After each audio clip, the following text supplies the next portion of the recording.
Alright guys, bienvenue à une autre émission de Scotch and Real Estate Show. J'ai le privilège aujourd'hui d'être avec Axel Mont-Saint-Jean à l'émission.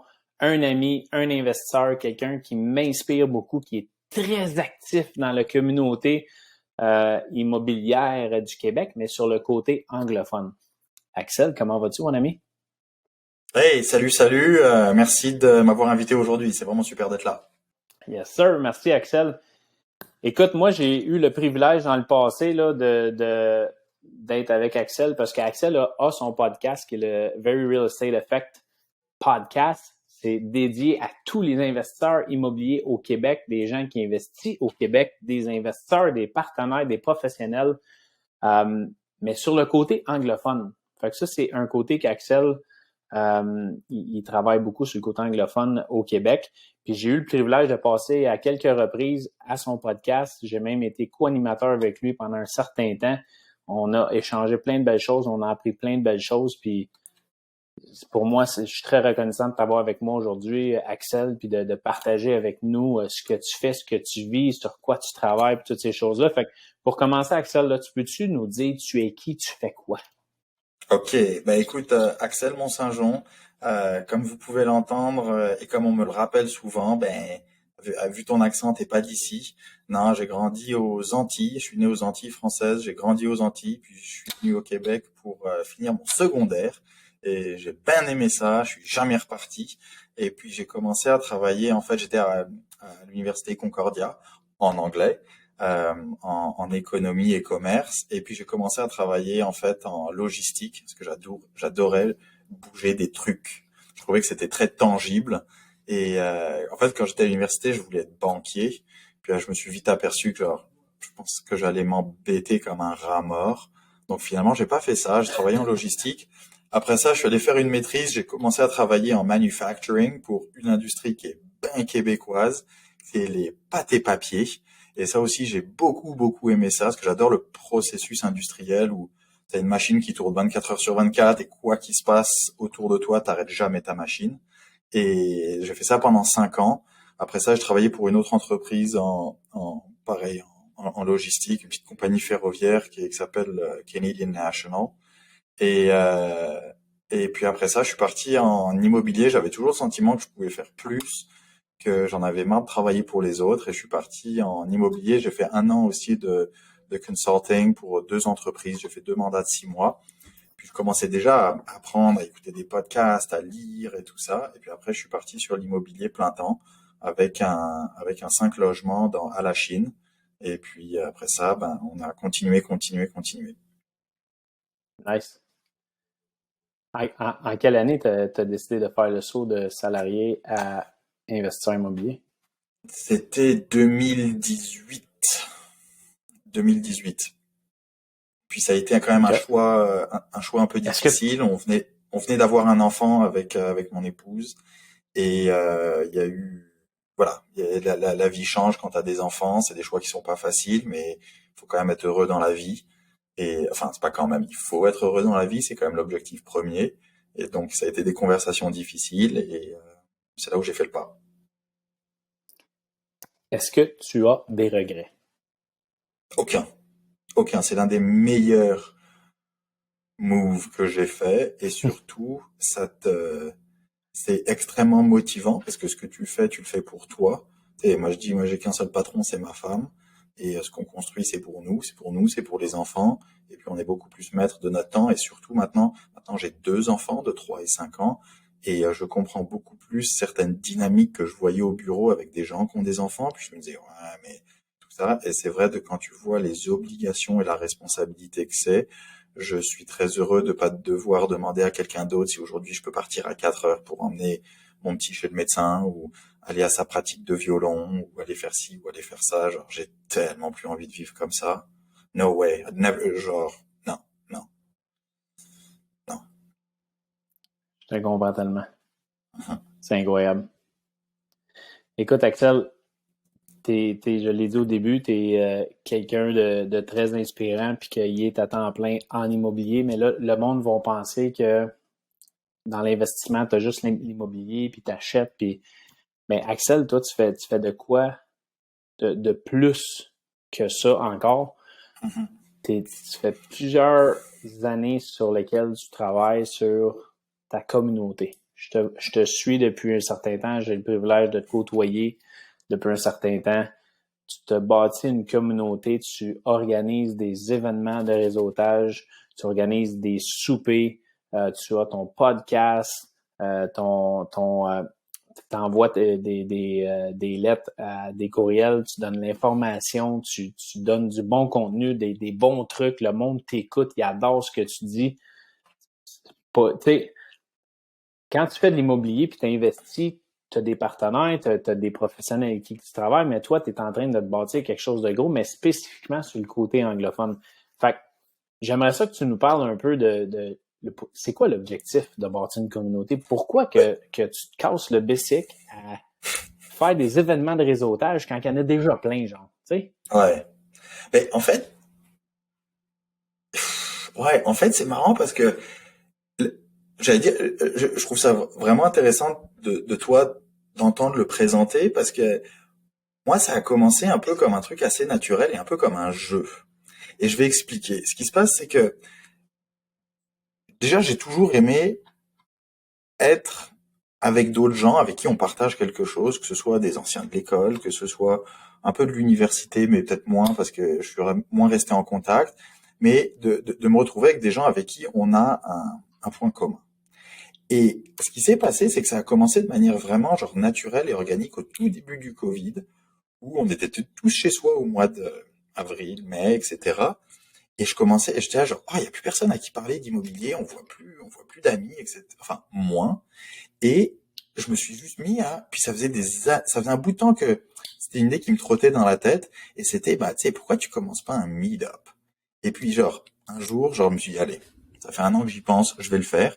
Puis, je suis juste allé sur la plateforme Meetup, euh, et, et j'ai commencé un événement en me disant, bah, tu sais, on va faire ça sur Zoom, puis on va voir s'il y a des gens qui viennent. Puis, en fait, la première fois, le premier événement que j'ai organisé, c'était juste pour tester la machine, enfin, tester la plateforme.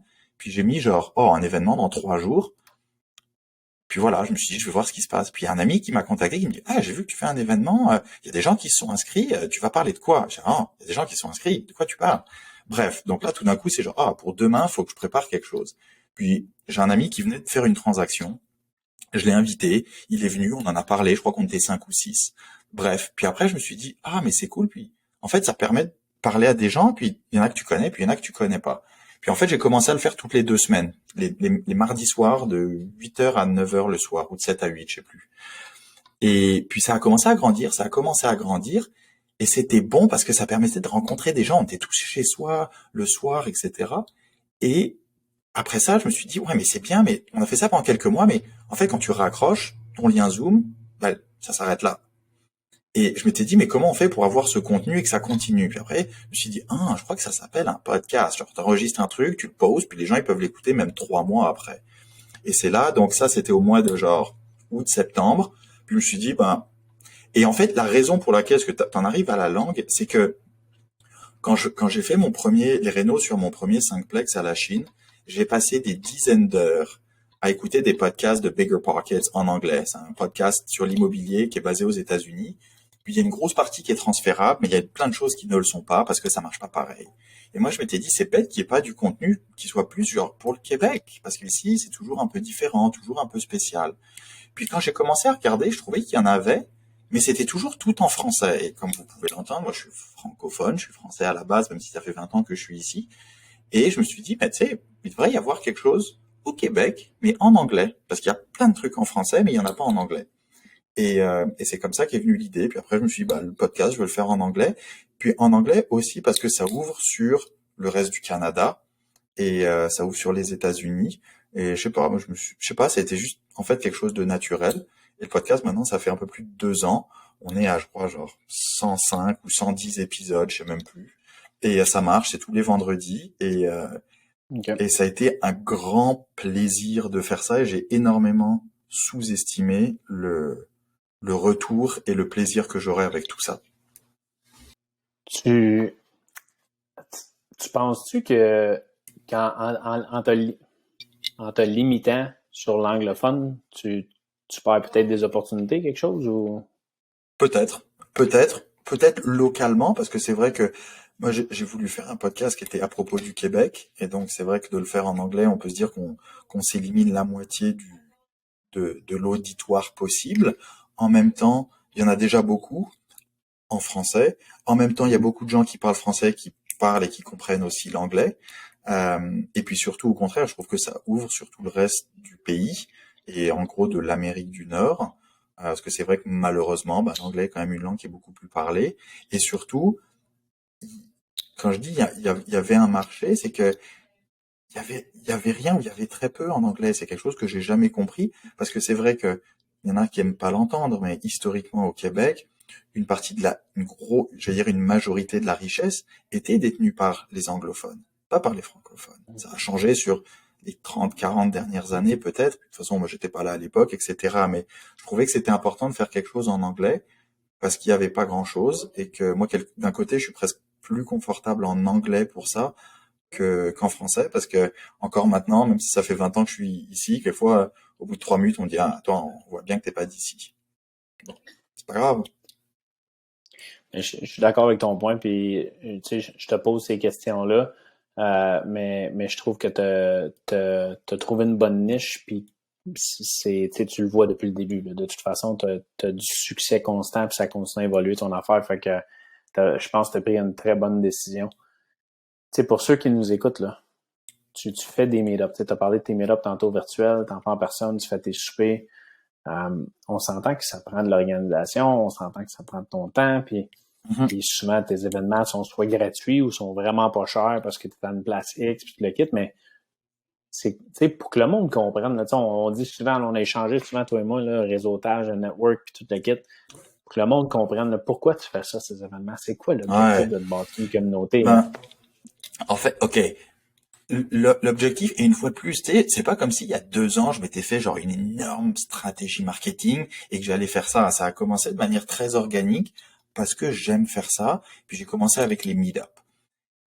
C'est 1 heure tous les deuxièmes mardis sur Zoom. Après ça, quand on est sorti du Covid, je me suis dit, hey, il est grand temps qu'on se rencontre en personne. Il y a des gens, ça faisait 1 an et demi que je leur parlais, je les avais jamais rencontrés en personne. Je les voyais dans la petite boîte noire, mais c'est tout. Donc là, on a commencé à faire des événements en personne. D'ailleurs, c'est comme ça que toi et moi, on s'est rencontrés. Ouais. On s'est rencontrés finalement en personne.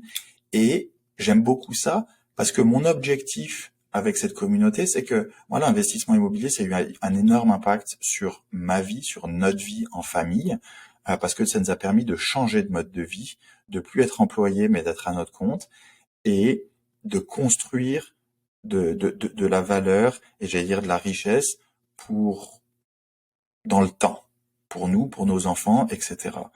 Et en fait, mon objectif premier avec cette communauté, elle est vraiment toute simple. C'est d'aider le maximum de personnes à commencer à investir en immobilier pour que ça fasse une différence pour eux, parce que pour nous, ça en a une. Et quelque part, c'est un peu tout ce qui a motivé ce qu'on a fait jusqu'à maintenant, parce que comme tu l'as dit, ouais, on organise des soupers, on organise des événements et tout ça.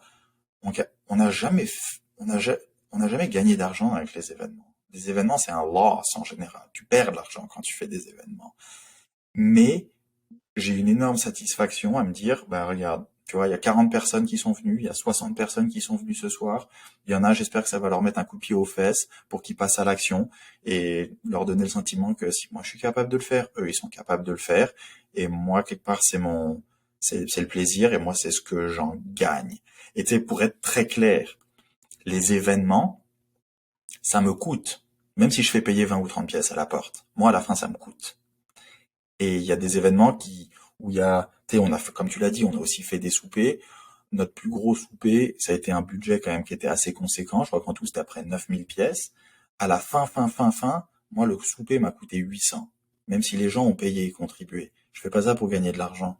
Je fais ça parce que je veux aider les gens et d'en construire une communauté. Moi, je prends du plaisir à voir 2 personnes qui arrivent en début de soirée qui ne se connaissent pas et qui en fin de soirée se disent hey, on se revoit la semaine prochaine, let's talk about deals. Moi, ça me fait plaisir parce que je sais que j'ai connecté 2 personnes qui se seraient pas rencontrées et maintenant j'ai de plus en plus de retours sur hey, à ton événement, j'ai rencontré quelqu'un, on a acheté une bâtisse ensemble. Puis tu sais, je pense à Félix et Rodrigo. Je les ai connectés il y a 1 an. Il m'a dit Axel, le premier événement où je suis venu, j'ai rencontré un gars, on fait des deals ensemble, voilà. Et tu sais, ils sont venus, tu sais, moi, y a rien pour moi là-dedans. Après, je leur ai dit, si vous voulez me donner 5 ou 10% de tous les deals que vous faites ensemble, ça me va. Mais c'est pas le cas. C'est pas le cas. Mais, tu sais, si je suis content que tu parles de ça, là, parce que moi aussi, j'en fais des événements. Puis, dans le même style que toi. Puis, on fait pas ça pour l'argent. Puis, il y en a des événements qui nous ont coûté de l'argent. Puis là, le monde qui nous écoute font blablabla, s'ils broient que ça leur coûte de l'argent à faire des événements, puis ils font rien avec ça. Puis oui, on est reconnaissant que les gens, ils sont regroupés, puis comme tu dis, on a matché 2 personnes, ils ont fait de l'immobilier ensemble, puis c'est pour ça qu'on fait c'est pour ces raisons-là qu'on fait ça. Mais au-delà de ça, combien de fois c'est arrivé que tu es dans un événement, tu connectes avec quelqu'un, puis le gars dit « Hey, j'ai 150 000 que j'aimerais investir, genre, mais je m'y connais pas trop, fait que est-ce que je pourrais investir avec toi? » Ou toi, t'es dans le multi, mais justement, moi, je fais pas de multi, mais ça, c'est arrivé sur ma table. C'est quelque chose qui t'intéresserait, genre. Tu sais, fait que pour nous, concrètement, là, dans nos poches, ça donne rien. Tu sais, on est à une perte, comme tu dis, là. Sauf que si tu calcules dans le temps, c'est sûr que ça revient. C'est ça. C'est que en créant une communauté comme ça, moi, mon objectif, c'est d'aider le maximum à investir en immobilier. Et c'est sûr que ça crée des opportunités. Et ces opportunités, exactement comme tu l'as dit, c'est deal flow. Je sais pas quoi faire. Est-ce qu'on pourrait le faire ensemble? Est-ce que ceci, cela? Après, c'est des gens qui ont du temps, mais qui savent pas. Donc, faut un peu leur enseigner, leur former pour qu'après, ils puissent aller le faire et qu'on fasse quelque chose ensemble. Et après, une autre source. Oui, après, c'est aussi quelquefois du capital ou du coup, ça crée des opportunités où on pourrait éventuellement faire un partenariat ensemble. On pourrait acheter une bâtisse tous les deux. On pourrait tout ça. Oui, ça, c'est un des byproducts. C'est une des conséquences et c'est quelque chose qui se passe. Maintenant, pour ceux qui me connaissent un minimum et d'ailleurs ceux qui connaissent pas non plus, je suis jamais allé, publiquement ou quoi pour aller dire de toute façon il n'y a pas le droit vraiment de faire ça. J'ai un projet, je cherche 300 000, venez investir avec moi. Déjà c'est pas comme ça que ça marche. Moi j'aurais pas envie de faire ça et donc c'est beaucoup plus organique parce qu'on crée un lien, on crée une relation. Puis il y a des gens avec qui on se connaît pendant 1 an, 2 ans, puis c'est que après ça qu'on commence à faire quelque chose ensemble. Donc c'est vraiment dans le temps. Ouais, tout à fait d'accord. Dino, t'es encore là? J'ai perdu ton image. Oui. T'as perdu ma belle face? J'ai perdu ta belle face. J'ai juste un petit D comme Dino. OK, mais moi j'ai encore les deux. Continue smoothly. Oh, ok, parfait. Bon, ça va être la connexion de mon côté, elle est pas très bonne, il n'y a pas de problème. Est-ce que tu m'entends? On continue, mon beau? Ouais, c'est bon. C'est bon. Excellent. Fait que je reviens sur le point, oui, le partenariat, puis non, on peut pas publiquement aller chercher, solliciter de l'argent des gens, malgré que je l'ai déjà fait, mais on ne dira pas trop fort. Mais tu sais, ça, c'est comme une forme de partenariat. Puis le partenariat, dans le fond, là, c'est très délicat dans le sens qu'on encourage beaucoup le partenariat, puis on pousse ça, mais à la fin de la journée, je pense que c'est important que chacun fasse leur due diligence, qu'il y ait plusieurs rencontres ensemble, que voir si ça fit. C'est quoi les forces de chacun, c'est quoi les défis de chacun. Il y a même des tests de personnalité que tu peux prendre pour te rendre là. Fait que tu dis que ça prend des mois puis 1 an avant qu'il y ait quelque chose qui découle d'un événement de quelqu'un que vous avez connecté puis qu'il y a de quoi qui se passe, ça fait totalement du sens, là. Ben oui. Mm-hmm. Je voudrais juste partager un petit exemple par rapport... Vas-y. Vas-y. Je voudrais juste partager un petit exemple en 30 secondes. C'était un gros investisseur que j'avais entendu qui m'avait raconté que lui, il fait des gros projets, genre dizaines de millions de dollars. Et il y a un family office qui l'avait contacté, qui était intéressé par faire quelque chose avec lui. Ils ont eu une rencontre, etc. Très intéressé. Puis évidemment, l'investisseur serait intéressé à ce que eux viennent et puis apportent du capital. Puis à la fin de la rencontre, qui dure à peu près 1 heure, le gestionnaire du family office lui dit, bah écoute, c'est parfait, c'est vraiment génial, je suis content qu'on ait pu se rencontrer, on va faire des choses ensemble.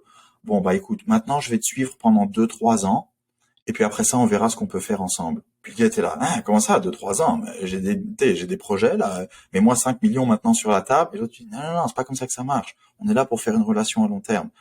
On se donne 2, 3 ans. Si on aime ce qu'on fait, on investira, mais si on investira beaucoup. Et c'est là où je trouve que c'était tellement intéressant parce qu'il y a beaucoup de gens qui veulent avoir le short-term gain, de genre, ah, tu sais, pour la semaine prochaine, faut que je trouve un 100 000. Mais la réalité, c'est qu'on a toute la vie pour investir et faire des projets ensemble. Et moi, j'adore cette philosophie de se dire, hey, c'est pas grave, regarde, moi, c'est pour faire un parallèle avec ma situation qui est évidemment complètement différente, c'est que moi, maintenant, je suis OK de put myself out there. Les gens, ils voient, s'ils aiment, s'ils aiment pas, c'est pas grave. Puis, c'est la même raison pour laquelle il y a des gens qui t'aiment et des gens qui t'aiment pas. Donc, c'est pas grave, faut juste leur laisser le choix. Et puis après, ceux qui veulent te suivre, ils le font. Et puis les autres, ben, tant pis, qui continuent leur vie, c'est tout. C'est vraiment hot comme histoire que tu viens de raconter parce que l'appât du gain, ou pas nécessairement l'appât du gain, mais tu sais, le gars, probablement qu'il a eu une relation, un contact parce qu'il y avait un deal, quelque chose qui se passait, puis il cherchait des fonds. Puis là, il est arrivé, puis il dit, hey, regarde, voici ce qu'il y en est. Puis là, lui, il dit, ben, 2, 3 ans.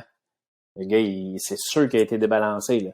Ben oui. Fait que, il y en a probablement qui auraient fait comme, fuck that, pas le temps de niaiser, let's go, on continue, puis je le quitte. Mais, sérieux, si t'es wise, puis tu t'assois là-dessus, puis tu continues à... Écoute, moi aussi, il y en a du monde, là, que ça a pris du temps avant que je fasse une transaction avec eux autres, là. Ben oui. C'est pas parce qu'on s'aimait pas ou qu'on se connaît pas, c'est, tu sais, on s'est vu une couple de fois, on s'est serré à la main, on a jasé, pris un verre, c'est juste que ça a pas donné, puis on est quand même pas rendu là, tu sais. Mhm.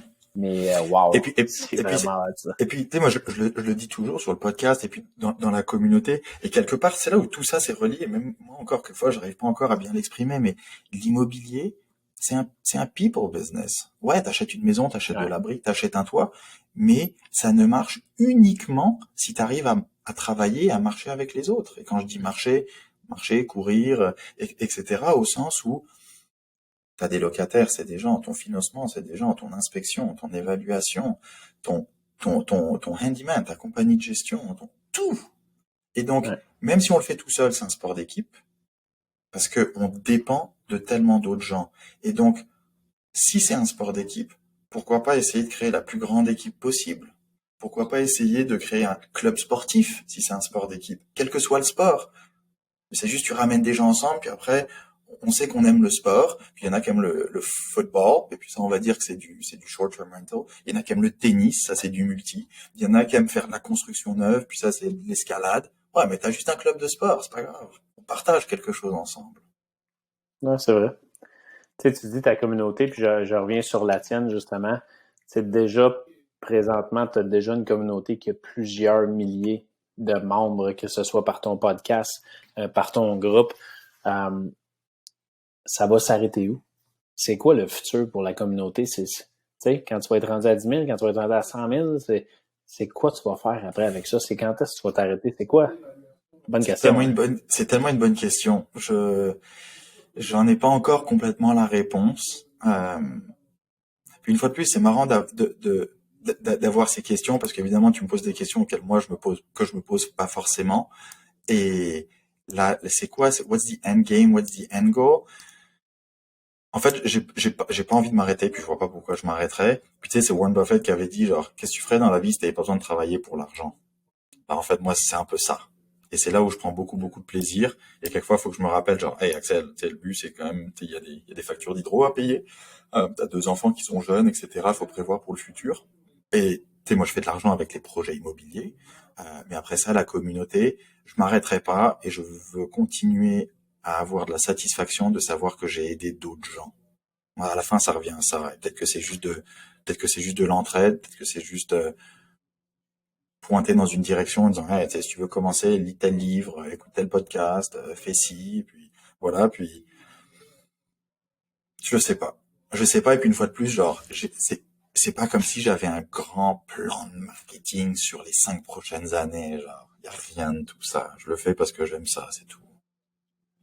Je pense que c'est une des raisons pourquoi tu réussis bien, parce que comme tu dis, tu mets comme pas tous les efforts pour le marketing, puis tu le quittes, puis publiciser ça, puis mettre des pubs dans les dents de tout le monde, puis tu sais, t'es naturel, tu sais, t'es authentique, tu le fais comme tu le sens, puis tu le fais parce que tu le veux, puis tu le fais pour les bonnes raisons. Fait que je pense que c'est une des raisons pourquoi que les gens y adhèrent, puis qui aiment faire partie de ta communauté. Là. Merci. Et c'est vrai qu'on me l'a déjà dit dans le passé. On m'a dit, toi, t'as l'air assez vrai et authentique. Et moi, une fois de plus, de prendre des photos de moi avec un chèque de refinancement, ça m'intéresse pas. J'en ai fait. Puis des fois, je me suis dit, oh, j'aimerais bien le faire. Là, quand t'as un chèque de 500 000 pièces dans les mains, puis tu dis, c'est le plus gros chèque que j'ai jamais tenu de ma vie. Et ça peut être tentant de faire ça, mais c'est pas ça qui m'intéresse. C'est pas ça qui m'intéresse. Et ouais, puis quelquefois on me le dit, ouais, mais tu sais, quelquefois tu poses beaucoup sur les réseaux sociaux, puis après tu poses rien pendant 10 jours. Bah ouais, j'avais pas envie. J'avais pas la tête à ça. Voilà. Et puis c'est d'être genuine. Et tous les deux, je pense que c'est là où on se rapproche, c'est de partager les bons moments et les mauvais moments. Et tu sais, moi, des bêtises en 2022, j'en ai fait plein. Il y a des trucs que je regrette, il y a des trucs que j'aurais fait différemment, mais et je suis ok de le dire parce que c'est comme ça qu'on apprend. Puis c'est toi une fois qui m'avais dit, moi de toute façon je fais pas d'erreur. J'ai des succès ou j'ai fait des apprentissages, c'est tout. Et je trouve que c'est une très bonne manière de voir les choses parce que après ça on peut, à chaque erreur qu'on fait, on peut se mortifier puis s'auto-flageller à se dire oh j'ai fait une bêtise, j'ai fait une bêtise. Bah t'es bête si tu fais 2 fois la même bêtise, mais sinon c'est pas grave. C'est pas bon, parce que je viens d'avoir une image d'Axel en train de s'auto-flageller, mais c'est pas grave. Non. Fait que là, Axel, là, regarde, là, je sais que tu donnes tout le temps des conseils, tu aides toujours la communauté, puis tu sais, tu redonnes, mais aujourd'hui, là, t'écoutes les gens qui t'écoutent, puis qui te connaissent ou qui te connaissent pas, si tu as une chose à leur dire, un conseil, une idée, peu importe, qu'est-ce que tu dirais aux gens qui t'écoutent aujourd'hui? Écoute ton rêve, écoute ton rêve, écoute ton rêve, mais surtout ton rêve, décortique-le, puis donne-toi les moyens. Et c'est dans le donne-toi les moyens qu'est toute la solution, parce qu'on connaît tous des gens qui disent oh, je voudrais investir en immobilier, je voudrais avoir un sex-pack, je voudrais partir la moitié de l'année en Floride, je voudrais tout ça. Et ouais, ok, mais un rêve sans stratégie, c'est juste un rêve. Alors que sinon, ça peut être une réalité. Et c'est là où se donner les moyens, moi, je trouve que de plus en plus, ça passe au début par l'éducation. Et tu sais, on parle d'immobilier parce que tout ça, mais ça peut être pour autre chose. Il y en a qui disent, ouais, mais tu sais, moi, j'ai pas vraiment envie de faire de l'immobilier, mais j'aimerais bien me racheter une petite business. Parfait. Très bonne idée. Éduque-toi sur comment acheter une petite business. Puis peut-être que tu pourrais acheter 2 laundromats, puis que ce soit le meilleur move que t'aies fait, puis tu continues à travailler, et puis ça te paiera une retraite. Tu sais, quel que soit ce que tu veux faire, commence par t'éduquer. Il y a rien que t'es en train d'inventer. Il y a y a rien qui a pas déjà été fait. Tu sais, je suis désolé de péter ta bulle à celui qui écoute là, mais t'es pas le premier à le faire. Donc, regarde comment les autres ont fait, regarde les erreurs qu'ils ont fait pour, si possible, ne pas les faire ou pas faire les mêmes ou apprendre de leurs erreurs. Puis après, donne-toi les moyens et dans ton rêve, rappelle-toi pourquoi tu le fais. C'est quoi ton why? Et juste pour finir là-dessus, c'est que moi j'ai un peu fait l'erreur cette année, enfin, sur les 2 dernières années, c'est que j'ai voulu avoir mon indépendance financière par l'immobilier et changer de lifestyle. Sauf que j'ai grandi. Puis après, j'étais là, wow, maintenant j'en ai pris tellement qu'en fait, je travaille 10 heures par jour. Et donc, ça allait un peu à l'encontre de ce que j'essayais de faire. Donc maintenant, c'est de réorganiser différemment pour pouvoir vivre mon rêve et me donner les moyens de le faire. Donc pour ceux qui écoutent, j'espère que tu as un rêve. Prends ton rêve, coupe-le en différents morceaux et vois comment tu peux le transformer en réalité avec une stratégie qui te prendra du temps, mais qui rend ton rêve possible. C'est la meilleure pause de l'émission. Incroyable. Merci, Axel. Good, guys. Words of wisdom, comme Axel dirait si bien en anglais. Je vous invite fortement à prendre contact avec Axel sur les réseaux sociaux, puis de s'inscrire à son meet-up. Il fait beaucoup d'événements, mais encore plus important, allez vous abonner à son podcast. Ça fait déjà plusieurs années qu'il ça roule, puis il redonne tellement, puis il y a tellement de bonnes informations, puis des golden nuggets comme vous venez d'avoir en conclusion avec Axel. C'est le Very Real Estate Podcast Show. Allez voir ça, c'est super bon. Merci Axel. Toujours le fun de t'avoir, toujours inspirant. Puis on se revoit bientôt. Peace! Thank you.